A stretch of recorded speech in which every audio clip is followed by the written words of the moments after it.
Good afternoon. Thank you guys all. I know you're here early. We're happy to be the opening act for Jim Belushi.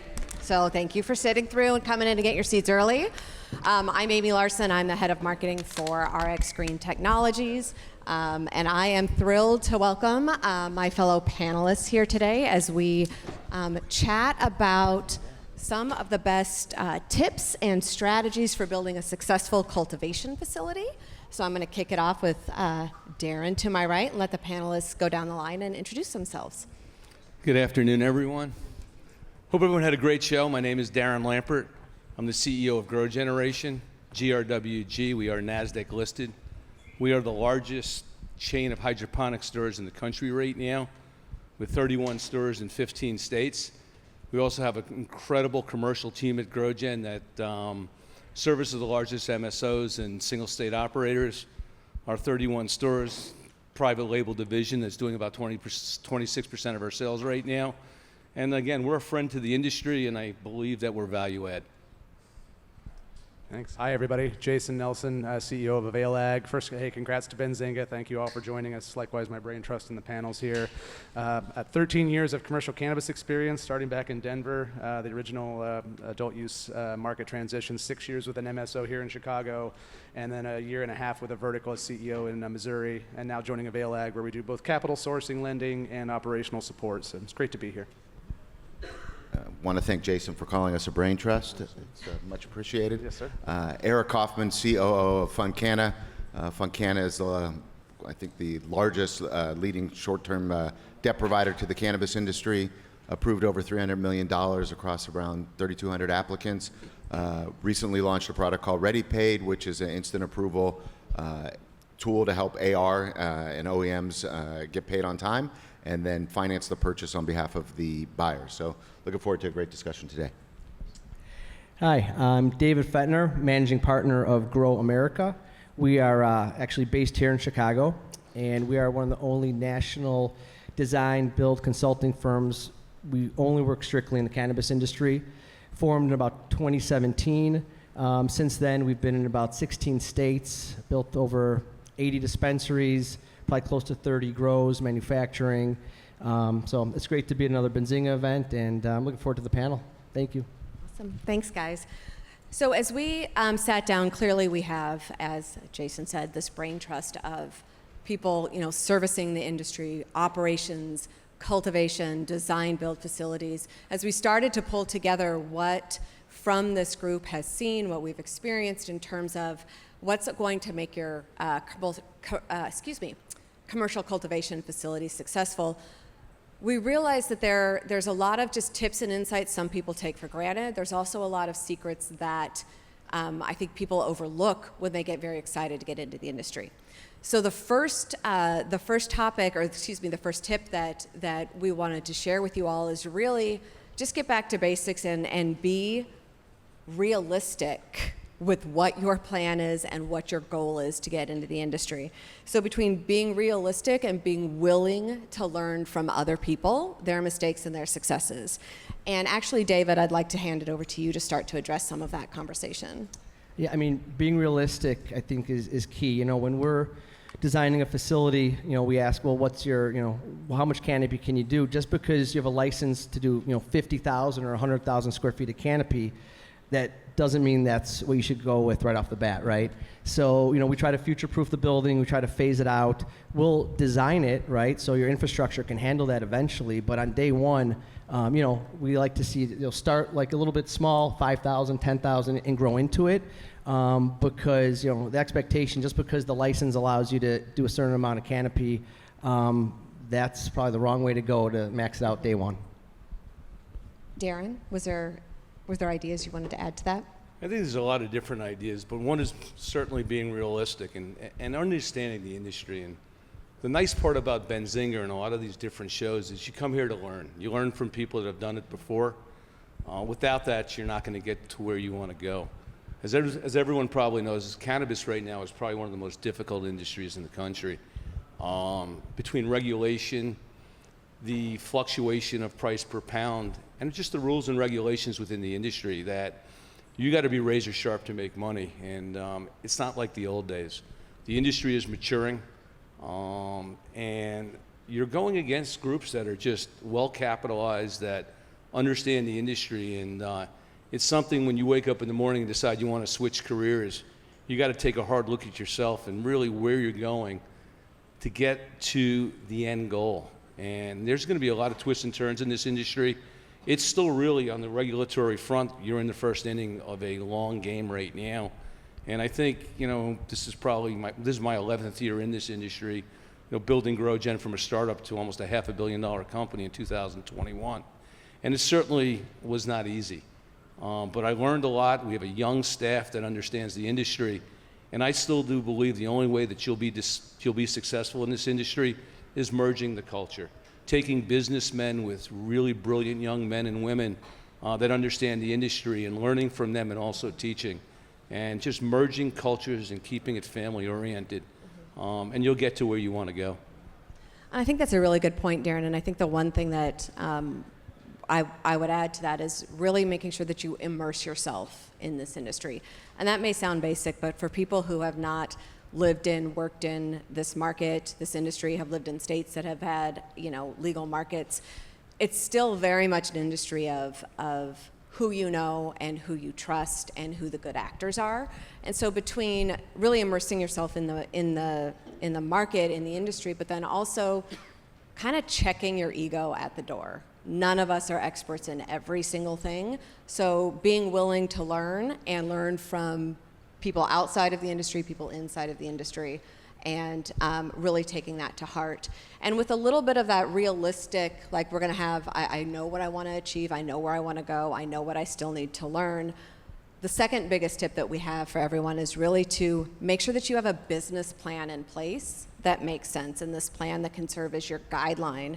And really understanding, that the regulations are really complicated, but there's a lot of pieces to a business plan. I think some people think that, they're just going to step in and be ready to go. Eric, I know we talked about that a little bit in our conversations. Yeah, I think we've touched on some good things here, one of which is you don't have to do it all at once, so don't. We are in the first inning, but the interesting thing about that is that we've already seen a lot of patterns and trends, so learn from other people, which we've talked a little bit about, but you've seen what's happened. Almost every new market follows the same trend, so the price per pound will come down. The states are going to overissue cultivation licenses and cannibalize the market. It happens time and again, so for whatever reason, one state doesn't seem to learn from another, but that doesn't mean that we can't. I also think, Amy, you touched on a good point in that check your ego at the door. Bring your experience from other industries here and take that experience, but understand that probably 20% of it will apply, the other 80 won't, and this is just different than anything anybody else has been in. But be humble, ask questions, and understand that there are experts in the space that you can learn from.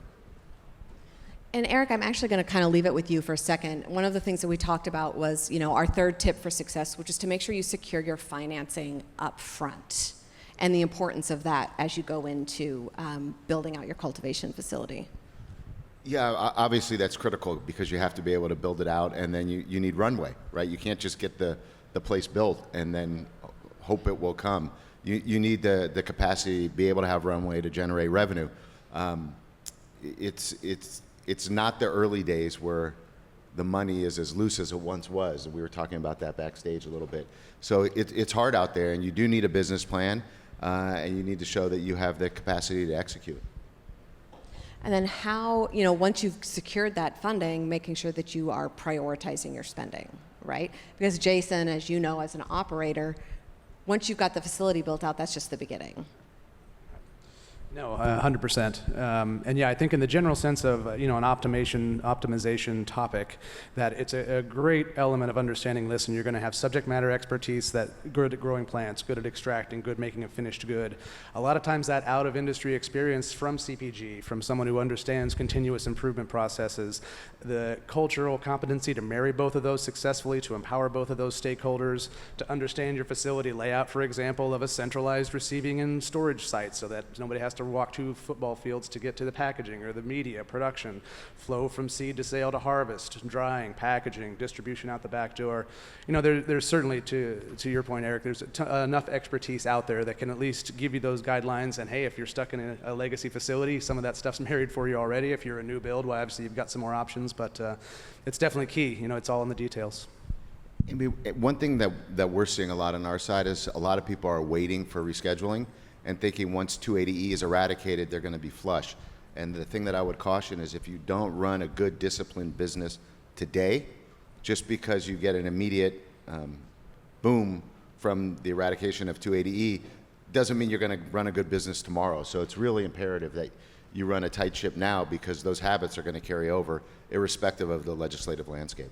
Yeah, I think that goes to, you know, on the design aspect too, like, and future-proofing it, like I say till I'm blue in the face half the time, but, you know, your facility, you have to look at it, it's a factory. It happens to be making cannabis, but it has to be efficient. You have to have efficient walkways, like you're not walking 2 football fields away, because you're going to be looking at, you know, your labor costs, right? And you're looking to really run it as lean as you can to be able to make as much margin as you can. So, you know, we start off with, okay, I love that it's cannabis, but I don't care right now. Right now it's just a widget, right? And how are we going to figure out to make this the most efficient facility possible? And I think that's really important. I think those are all, I mean, that's really amazing, and you've kind of hit on, I like creating our very integrated conversation here about all of our tips, but it just does show how integrated, you know, a very holistic view how you need to take a very holistic view towards success and how all of these parts and pieces fit together. So one of the other big pieces, and I think there was a conversation around it this morning, was around, you know, does cultivation drive retail trends, or do consumers drive the trends? And I think part of that is really relevant to, you know, the fourth tip, you know, secret to success that we would like to share, and that's really just don't dismiss the data. Understand, you know, who your customers are and what they're buying, and also where the trends are leading towards. And Darren, to that extent, what are you guys seeing? We're on a different side of the industry. Right. We're on the hydroponic side of the industry, so all the inputs that go into the grow facilities. So we see everything. We have over 30,000 people shopping in our stores on a monthly basis, and we see the inputs and the outputs, and we really see what's going on, you know, with the growth of the industry within separate facilities. We also finance into the industry. So with GrowGen, you know, we have more data than most, and we let the growers do what they so choose. And it is so important in this day and age right now, with the fluctuation in the price of the pound, is what's your inputs and what are you growing for? You know, in the old days when you used to look at business plans, people were using $6,000, $7,000, $8,000 a pound. And you look at someone's business plan, it's like, listen, you know, you guys are in the wrong country right now. So, you know, we believe right now, and what you're seeing coming out of our company right now, is we're looking at products to bring into the market that lowers the price to grow the pound, so people can make money. When you look at our nutrient brand we just launched, Drip Hydro, it's the cheapest powder nutrient brand on the market right now, and we're seeing tremendous results in adoption of it. But we're always looking ways to lower the price to grow, so, you know, our growers and our customers can make money. And I think it's really important in this day and age right now when you're in a challenging industry. One thing I would add, and GrowGen's in a very fortunate position, but when you look at a lot of the smaller operators, they're so overwhelmed with their day-to-day life and running the business that they don't have time to look at the data. And I would say stop, make the data among one of the most important things you do, because it will give you back time, it will make you more efficient, and it will help you make better decisions. But time and again, we see people just not getting to the data, and the tools are out there now. And so I would just encourage every operator to really leverage their data to make good decisions. Yeah, no, from the production side, you're absolutely right. And a fun side story that of the value we bring are the expensive mistakes that we've made in the past. So imagine 2 years, millions of dollars, dozens of people's worth of steering committee, and couldn't get SAP, a very popular ERP platform, to figure out how to treat a cannabis unit in a production facility. And you guys, if you've attended any of these discussions, there are some really strong platforms, and they don't pay me anything, so I'm not going to name anybody publicly, but happy to talk on one-on-one conferences. But from every stage of that supply chain, it's a traceability data on the front end entered into the system. You're going to then have some of these third-party platforms that can pull from that, treat you with an ERP relationship, show you what's going to happen. And to that point, if you're not producing what the retail side data is telling you to produce, or you want to manage it successfully, that's obviously, if you're lucky enough to be a vertical, you have your own data sets, you're going to need to work with those retail environments to understand their data, and even take it a step further with your marketing to say, well, I could actually subscribe for these nice, scary geofencing technologies that know exactly I'm sitting in this very moment right here, right now. I can say that this person who bought my particular unit at this dispensary goes to 7-Eleven every time beforehand, so I'm going to put a little flyer in that 7-Eleven. I'm going to work with that business or partner with that dispensary to leverage that data. It's revolutionary, it's exciting, and to your point, you need to leverage it if you're going to have a roadmap there.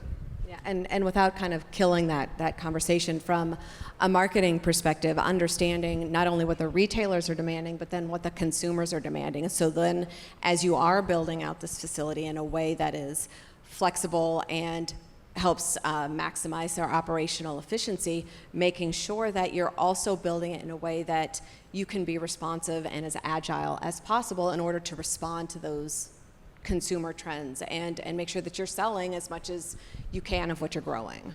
So, okay, so moving on beyond data, because we're about halfway through with our top 10 tips.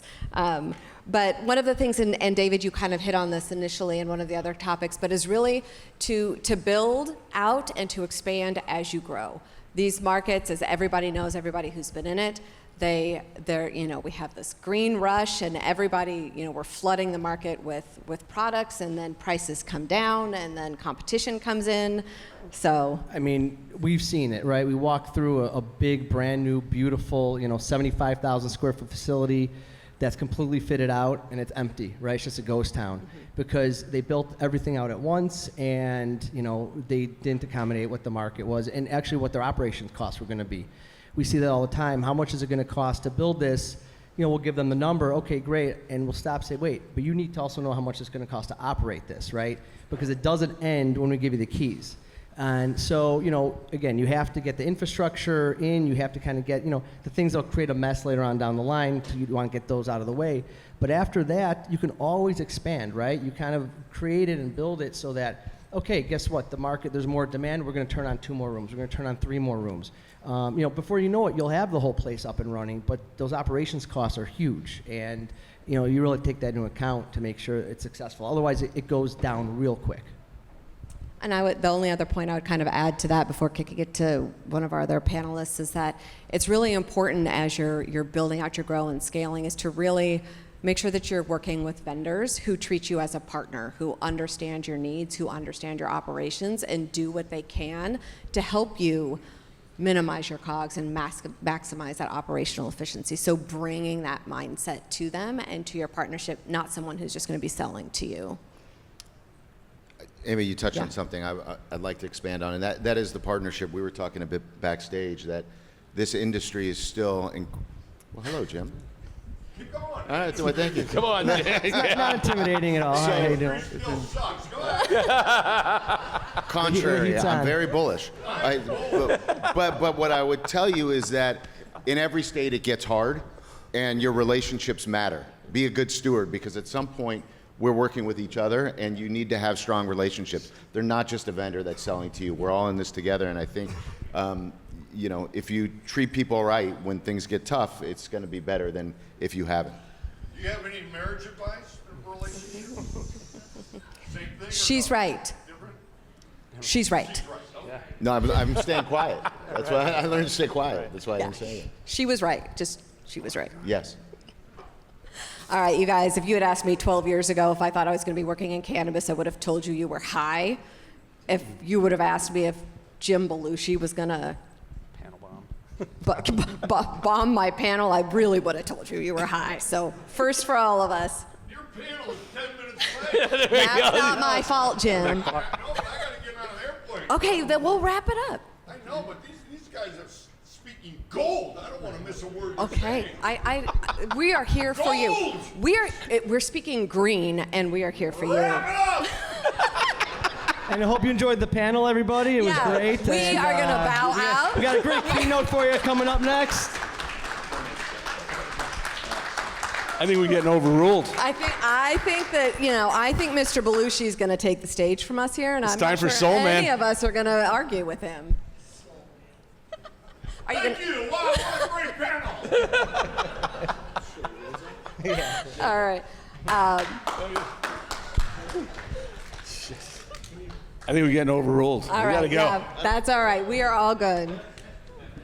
How about, can you hear me? How about we do a closing statement from each of you, That would be awesome. and then, maybe some final points on the matter. You know what? How about Elliot? How about we'll do this? The end. Closing statements and final points, and maybe 3 more questions, and maybe 2 more minutes. No, I'm just kidding. No. How about we do this? I'll be Let's over let here. the panelists make a final statement. We will draft up our. I'll send you the tips, and you can post them for everyone who wants them afterwards. We love content. You guys get the Take it away. content. All right, Darren, kick us off, but keep it short and sweet. Jim's getting antsy. I'm going to turn my 2 minutes over to Jim because who am I to screw around with him? But on a good point, GrowGen helped build Belushi Farm, so we got a decent relationship with Jim. So I'm going to leave it at that. Leave it Thank at you, that. Jim. And Jim's a great spokesman for our industry. Now, I'll ride the sentiment and just say, the things that are exciting about what we're doing. I hope everybody was excited by the conference. Exciting president like Jim supporting the movement that you're all a part of. See there? Yeah. We're getting there together, and it's a big testament to everybody's work in this room, so thank you for that.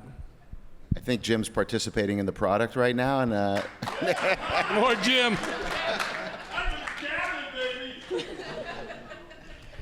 This is a great event. And Jim, thank you. No, thanks, Benzinga. This was awesome. And we're good. All right. Thank you. Thanks all. Give this panel a round of applause.